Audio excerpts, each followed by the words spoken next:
shirt. Inside my shirt too.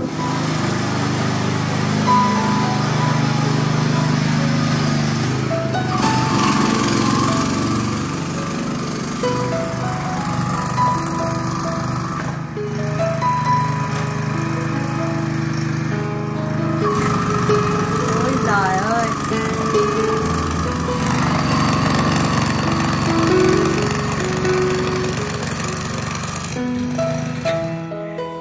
Thế mới thấy ngày xưa các cụ nhà mình giỏi nhở. Đào hào đào ấy, đây có đào tuyết thôi. Ươn người.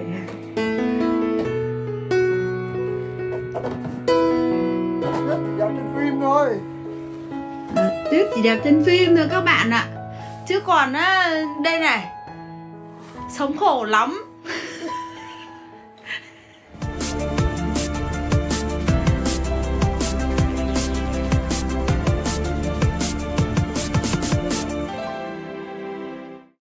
Ôi, sao không mở đường nữa? Không có lối đi. Quan trời Tại cho bò xuống ạ. bão.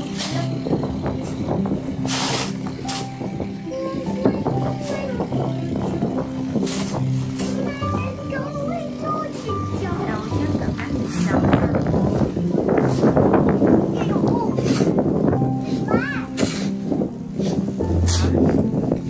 rồi rồi.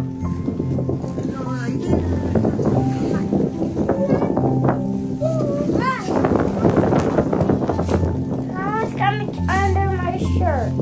Yes, Mom coming on my shirt. Inside my shirt too.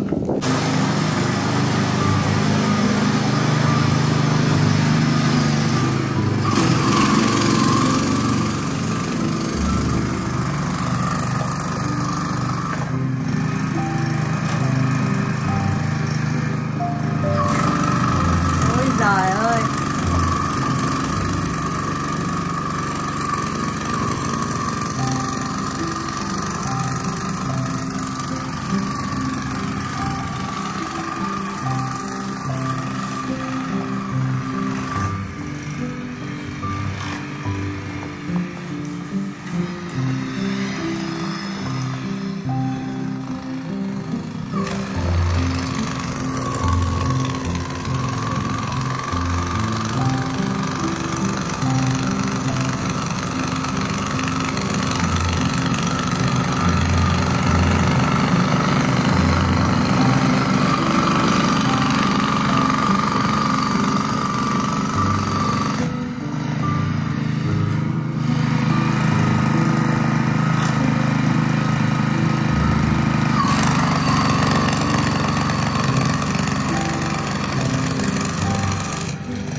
Đi để cặp chân đấy nhá. Rồi. Đã bạn chưa? Ống cho mình cao này mà. Đâu? À bây giờ nó là cái ống đấy à? Ừ. Chứ nó không phải là cái ống kia à? Tạo chưa? Ôi mẹ ơi. Ôi. Nó đâu cái rồi này. Ý. Ừ. Ôi dồi ôi. Ôi. Quá như bơi. Oh my god, đi làm sao vào được? đứng đây rồi.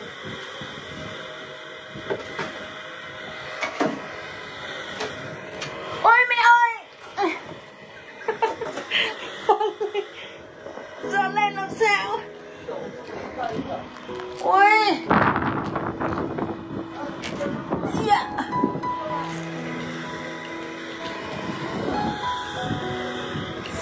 Ra lạnh quá. Ngập đến nửa người ấy. Oh my god. Oh my god. Ây dô. Yeah. Mẹ ơi.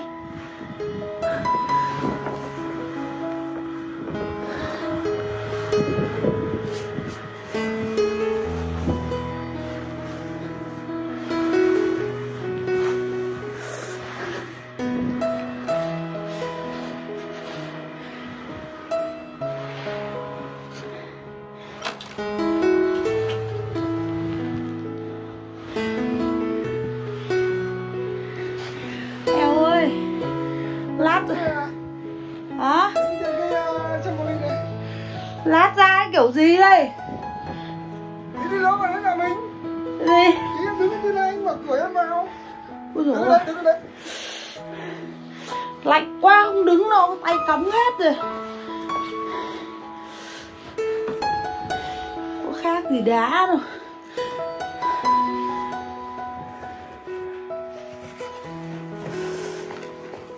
Cố lên. Lạnh quá. Dòng này lắm tuyết thế nhỉ.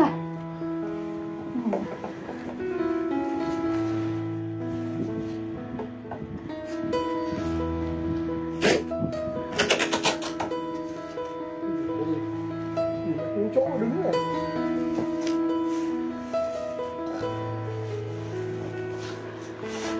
Chui hết cả vào giày tuyết rồi.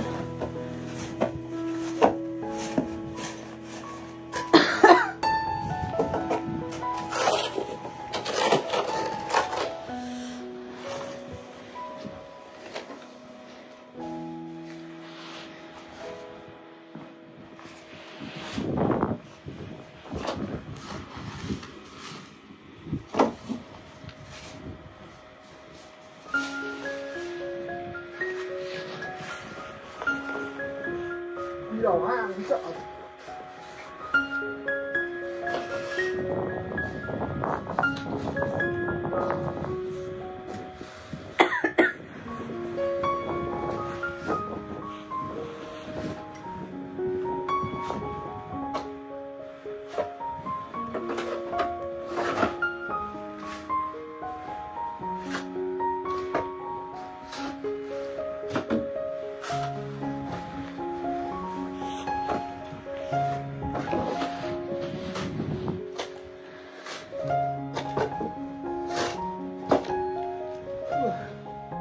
Hỏi á.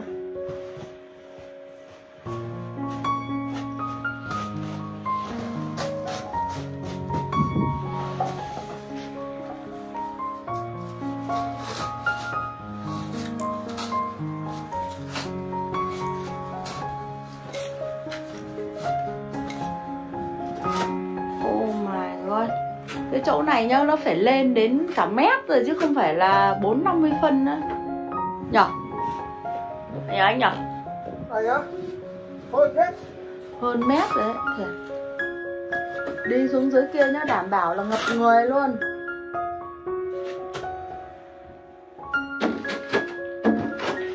Từng hạt tuyết rơi đi khóc cho nơi đây anh lẻ loi. Giờ người đã đi vì nhớ thương trong mắt môi mỏng xa. Anh nhớ ân tình không? Nơi có em chợt trông. Khi có nhau mình Phủ nói. kín cái lít nào ông vào đâu đi. Rồi. Màu trắng xóa luôn. Cái nhà kia, cái nhà bên cạnh nhà bà Nuri ấy, nó cũng đi ra xúc ở phía đằng sau ấy chứ.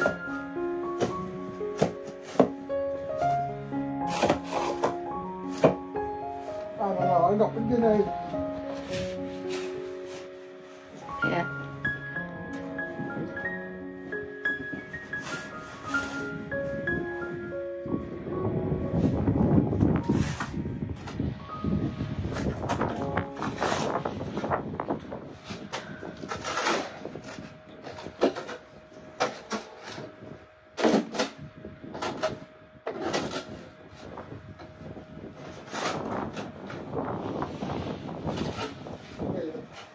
hàng to quá, xúc được.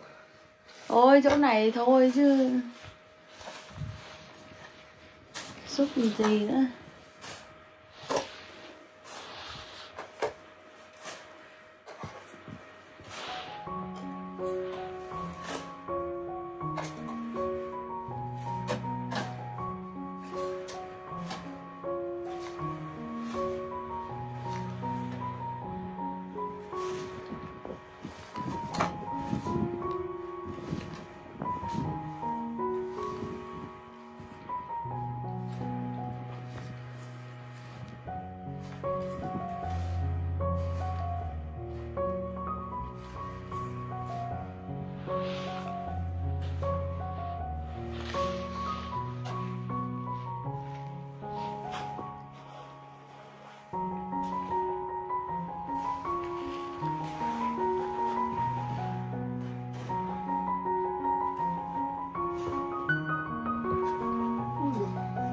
Giỏi chưa? Nhanh rồi. Nào say chi à? Chi. Nhìn thấy gì đâu. Giờ như hào ấy. Như đào hào ấy.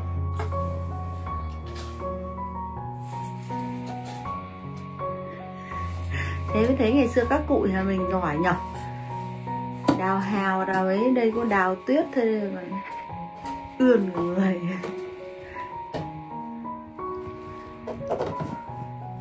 Tuyết chỉ đẹp trên phim thôi. Tuyết chỉ đẹp trên phim thôi các bạn ạ. Chứ còn á, đây này, sống khổ lắm.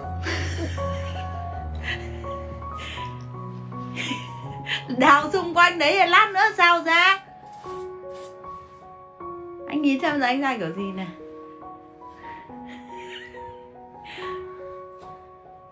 Say chi. Chi. Không chi nổi. Tuyết là một cảnh rất đẹp, rất trắng, rất sạch. Nhưng đi không nổi. Em có đây này. Em đưa đây đi. Sao anh đưa đây cho anh mở cửa Em cho anh trồng đống tuyết này em vào kiểu gì? Đấy, đợi tí. Anh mở đường cho em đi.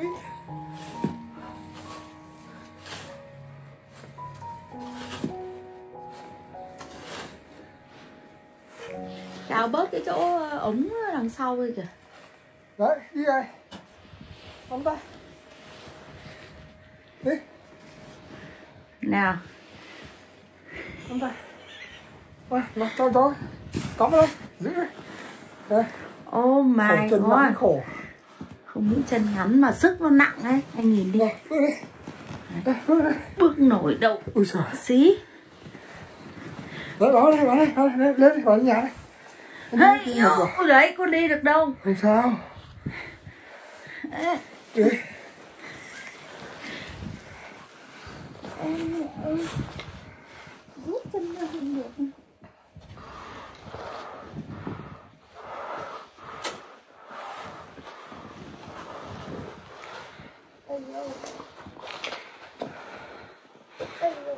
Đấy. Được chưa? Thất trưởng lọc cây rồi kìa. Nó cái gì? Lọc cây nước này.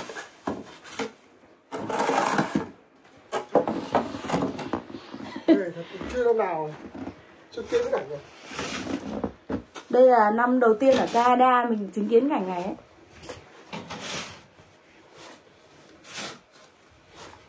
Ở bên Mỹ như này là nghỉ hết rồi đấy. Thì ca Mỹ chứ, cứ gì Mỹ. Đâu ca vẫn mở thôi, mấy nhà hàng ở Hiếu vẫn mở. Kinh thật. Căn bản nó dính 2 đợt bão. Liên tiếp, 2 đợt bão liên tiếp. Ăn gì này?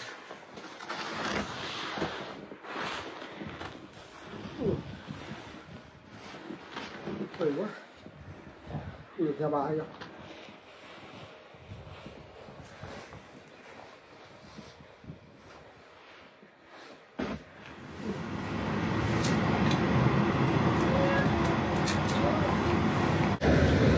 Về hồ luôn đi.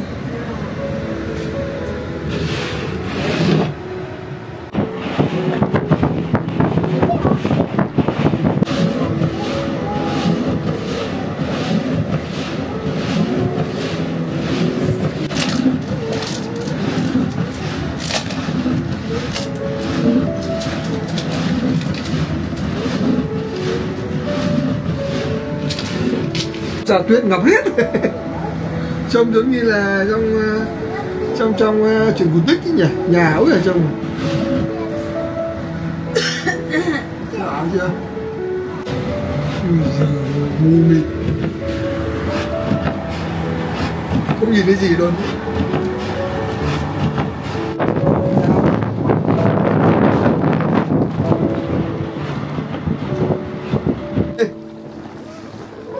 Hiệp, thử xem.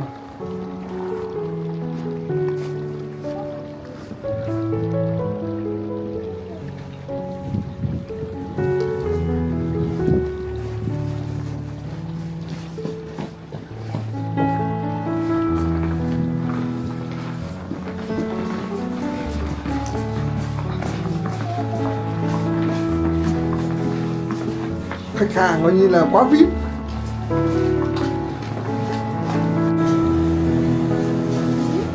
What time you call today? Oh, the weather, right?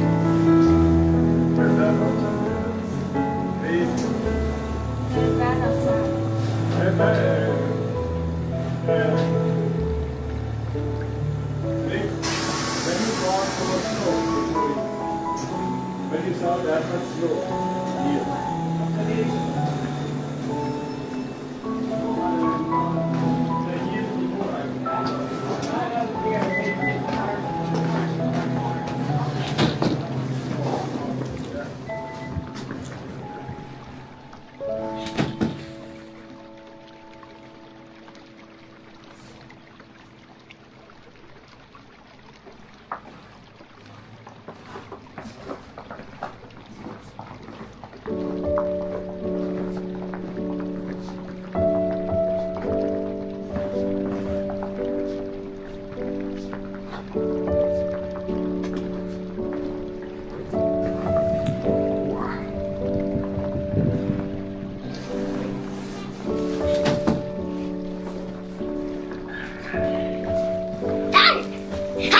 Làm gì?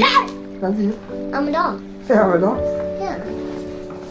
Remember there's a New Year animal? Yes. I am a dog. Mình biết không?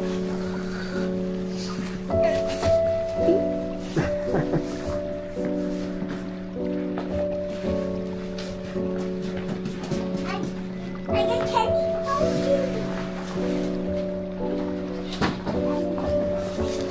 Dad, I got candy. Yeah?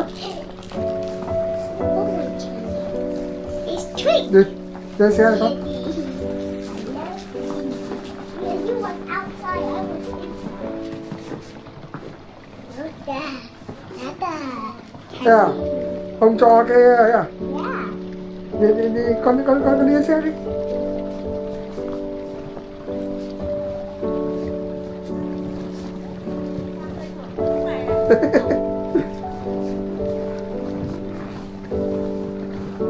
Thường nó tuyết bình thường như bão tuyết thì hưởng cái gì?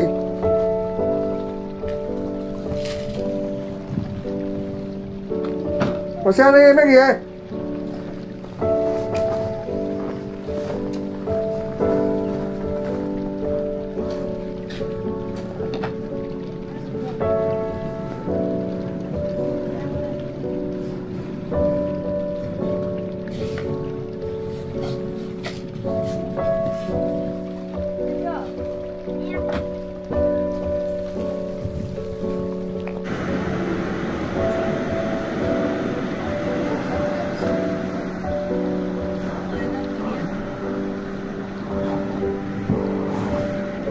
Only walking here.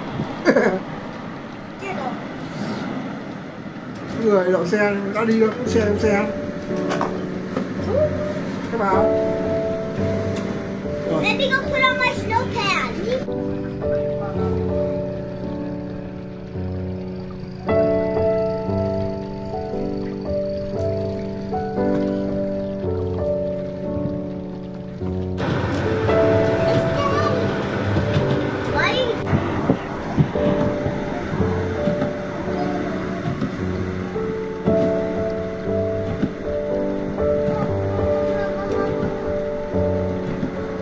Bây giờ tí em cày em em ngâm bún hay là gì đấy, xong em ngâm bún.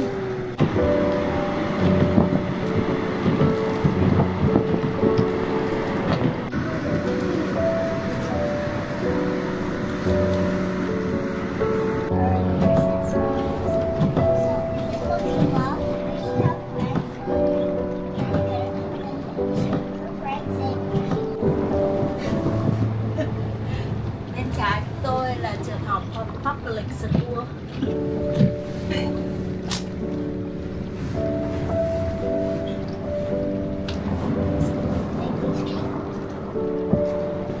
Maggie Liu xin kính chào toàn thể quý vị và các bạn. Hai đứa mày nói cho nào cái gì? Nói cái gì không? Nói bảo cái gì nhỉ? Welcome back my channel gì đây? Welcome back to my channel. Đúng rồi. Nhà mình xem là tên đọc bên đâu rồi. Ui sông này, hai bên.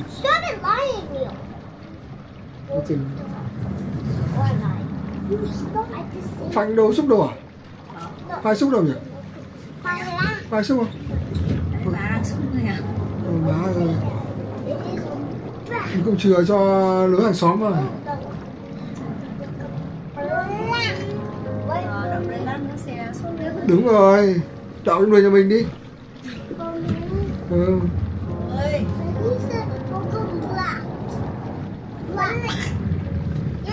Right, mommy? Welcome back to Black. I hear it. Last time I hear it, you said welcome back to my channel. Welcome back. Welcome Black. Oh my god, you say it's so bad. Mama, you say it's so bad. Ôi, đây hàng phò đi ở thôi. Thôi thua này, người ta đi xúc này. Xe này là xe Xe cá nhân đi. Crazy weather. Yeah.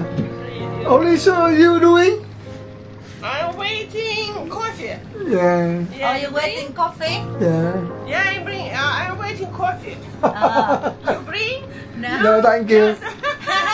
I see. Em đậu trước cửa cái nhà này, nhà này nó không ai ở đâu. Yeah. Nhà này không ai ở, đậu được trước cửa nhà nó. Thank you. Đậu đây, đậu trước cửa nhà này không ai ở. Nhà này nó cứ đậu xe, nó không có đi đâu. Toàn dân xúc tuyết.